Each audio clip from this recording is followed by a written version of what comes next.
প্রথম ধারণা আমরা বলতে পারি মদিনা সনদে স্বাক্ষরকারী ইহুদি পৌত্তলিক ও মুসলমান সম্প্রদায় একটি সাধারণ জাতি গঠন করবে।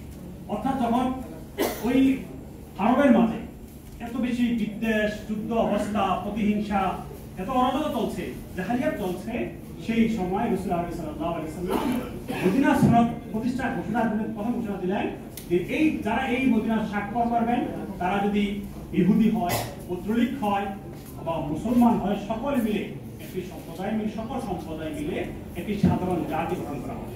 তিনি সাধারণ একটি ঘোষণা দিলেন। দ্বিতীয় যে বিষয়টি সেখানে ছিলেন যে এই চুক্তিতে স্বাক্ষরকারী যে কোনো সম্প্রদায় যারা এই চুক্তি স্বাক্ষর করবে, এই সম্প্রদায়ের উপরে যদি বাহিরের কোনো শত্রু আক্রমণ করে তবে সকল সম্প্রদায় মিলে তাদের বিরুদ্ধে মোকাবেলা করা হবে। চমৎকার সনদ তৈরি করেছে সেখানে। শুধু তাই নয়, পরবর্তী আরেকটি তৃতীয় নম্বর যে সনদের কথা বলি আমরা, তিনি সেখানে স্পষ্ট করেছেন সব সম্প্রদায় স্বাধীনভাবে নিজ ধর্ম পালন করবে, কেউ কারো ধর্মে হস্তক্ষেপ করবে না। কিন্তু আমার দেশে এখন এটা প্রভিয়া আছে, এই হুজুররা ক্ষমতায় আসলে অন্য ধর্মের উপর হস্তক্ষেপ করা হবে। অথচ 1500 বছর পূর্বেই রাসূল সাল্লাল্লাহু আলাইহি ওয়াসাল্লাম মদিনা সনদের মাধ্যমে প্রমাণ করে গেছেন, ইতিহাস সূচনা করে দিয়ে গেছেন যে অন্য ধর্মের লোকরা থাকলেও তারাও নিরাপদ থাকবে, তারা তাদের ধর্মীয় অধিকার পালন করা থাকবে। শুধু এই নয়, পরবর্তী আরেকটি বিষয় যদি বলি, সেখানে দেখেন রাসূলুল্লাহ সাল্লাল্লাহু আলাইহি ওয়াসাল্লাম সেই মদিনা সনদের মধ্যে একটি বিষয় উল্লেখ করেছেন, একটি ধারা ছিল যে যারা স্বাক্ষর করেছেন এই সকল সম্প্রদায়ের মাঝে যদি কোনো বিভেদ তৈরি হয়, কোনো সমস্যা তৈরি হয়, মতানৈক্য তৈরি হয়, তাহলে এই বিষয়ে সমাধান দিবেন, মীমাংসা করবেন হযরত মুহাম্মদ মুস্তাফা সাল্লাল্লাহু আলাইহি ওয়াসাল্লাম। সকলে মেনে নিয়েছেন, সকলে তাকে মেনে থাকেন। এভাবে মদিনা সনদের মধ্যে আরো অনেকগুলো বিষয় ছিল। একটি গুরুত্বপূর্ণ বিষয় বলি, মদিনা সনদে বলা ছিল সর্বপ্রকার পাপ ও অপরাধকে ঘৃণা করা হবে। যত প্রকার পাপ হবে, অপরাধ হবে, এই অপরাধকে ঘৃণা করা হবে। কোন পাপী ও অপরাধী ব্যক্তিকে রেহাই দেওয়া যাবে না। যিনি অপরাধ করবেন, যেই দলের হন, যেই মতের হন, সে অপরাধের ব্যাপারে, শাস্তির ব্যাপারে এখানে নির্দিষ্ট করা হয়েছে। অপরাধ যদি না করে কারো ব্যাপারে ইসলাম কোন শাস্তি বিধানের কথা সেখানে বলেছে। মদিনা সনদে আরেকটি বিষয় ছিল ইহুদিদের মিত্ররাও সমান নিরাপত্তা পাবে। অর্থাৎ যারা স্বাক্ষর করেছে, বিশেষ করে ইহুদিদের উল্লেখ করা হয়েছিল যে ইহুদিদের যারা মিত্র রয়েছে, তাদের যারা বন্ধুত্ব রয়েছে, তারাও এই সনদের আওতায় থাকলে, এই সনদের থাকার কারণে তারাও নিরাপত্তার বলবত্তা আবদ্ধ থাকবে। অর্থাৎ শুধু যারা স্বাক্ষর তারাই না, তাদের মিত্র যদি কেউ থাকে তাদেরকে সেখানে নিরাপত্তা গ্যারান্টি দেওয়া হয়েছে। এভাবে বৈরী শত্রু আক্রমণ করার জন্য নিজস্ব যেই যুদ্ধের ব্যয়ভার হবে, এই ব্যয়ভার স্বাক্ষরকারী সকলে মিলে সম্মিলিত হয়ে পড়বে।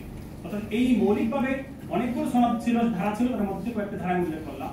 এই ধারাগুলোর মাধ্যমে মদিনা সনদের প্রতিষ্ঠা করার মাধ্যমে যে অর্জনগুলো হয়েছিল সেই সময়, সেই প্রথম অর্জন যদি আমরা বলি, গৃহযুদ্ধ বন্ধ হয়েছিল। সেই সময় মদিনাতে, সেই সময় আরবে এত বেশি গৃহযুদ্ধ ছিল, গোষ্ঠীগত যুদ্ধ ছিল, দাঙ্গা মাহাম্মা ছিল।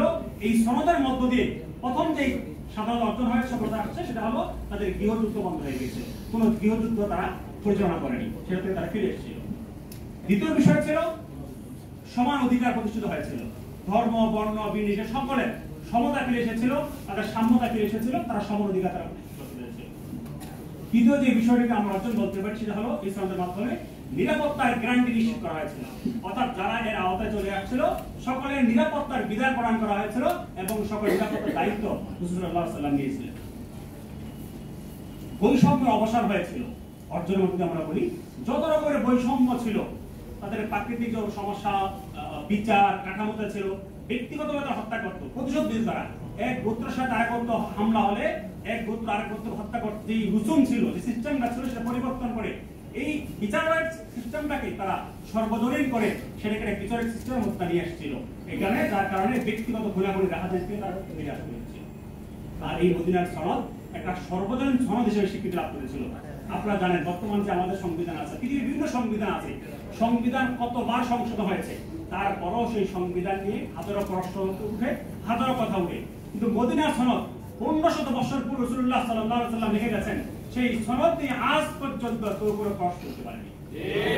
আমরা প্রমাণিত রাসূলুল্লাহ সাল্লাল্লাহু আলাইহি ওয়াসাল্লাম এই বিশ্ব শান্তি প্রতিষ্ঠায়, বিশ্ব উম্মাহ জাতি প্রতিষ্ঠায় যে সনদ তিনি উপস্থাপন করে গেছেন, এই সনদ আজও কার্যকর।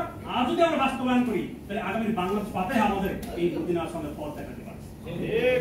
আমরা তো বলছি মদিনা সনদের কথা, আজকে আলোচনা আরেকটি বিষয় আছে, মক্কা বিজয়ের কথা। সময় অল্পর কারণে আমি এখানে দুটো বিষয় শেষ করি।